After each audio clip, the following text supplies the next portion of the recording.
Hello again, RubberBanned here, and I'm going to be showing you today a quick key modification to make your keys harder to duplicate for people that you don't want to have a duplicate.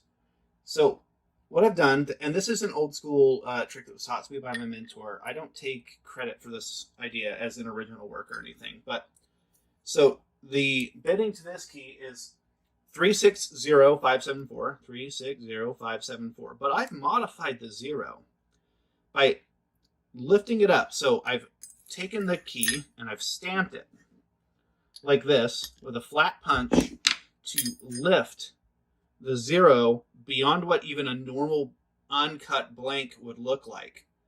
So it is higher than the minimum depth, which is a 0, which is 165 thousandths down.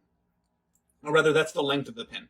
So when you have a 0, it will nick 15 thousandths into the root of the key. So by doing this, I've gone beyond what a normal blank would normally look like. So if you even duplicate onto a blank, it won't match this because it's higher than that. You would have to take a duplicate and then do this modification in order to get it to work.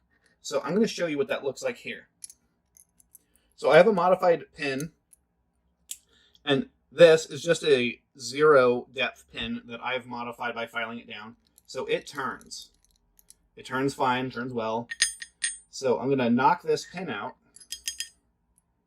and I'm going to set it to the side, and I'm going to put in a regular 0 pin, which is back here. So this is a Schlage pinning kit. You can see the 0.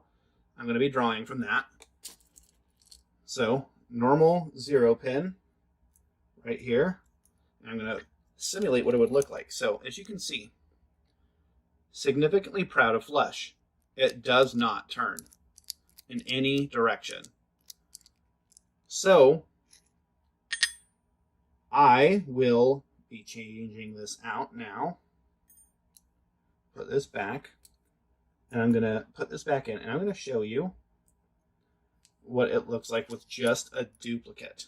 So we've got my modified key here, which you can see by the stamping right there, the little malformations. And this does not damage or make your key more fragile in any significant way. It's not appreciable in any way. It's just a little movement upward. So this is my duplicate. So it does not raise this high enough. You can see that it doesn't. It'll allow it to turn in here because there's no driver pins. So we're going to go ahead and see what it looks like. So locked in place. It doesn't turn. The driver pin is in where it's too deep. So it does not want to turn. But we'll take our modified key with the pin presses, and it turns great. So just a regular duplicate, even from a locksmith, is not going to work this. If you're worried about somebody, say you won't have a gardener or something that you need to be able to let into your shed, and you really don't want them to duplicate a key, you can do this with any system. So it doesn't turn. I duplicated this on my duplicator just before this video, and here's my punched key. So this is just a brief tutorial for those of you who might want to do some sort of key modification in a little unorthodox way, but it genuinely does make your keys harder to duplicate, and it's something that you are going to have to modify to make a working key. If you do want to duplicate one, you can just get a duplicate made, take it back to your shop, do some punching, and you'll have a working key again. So real quick primer on that. So thanks for watching, and I've been RubberBanned.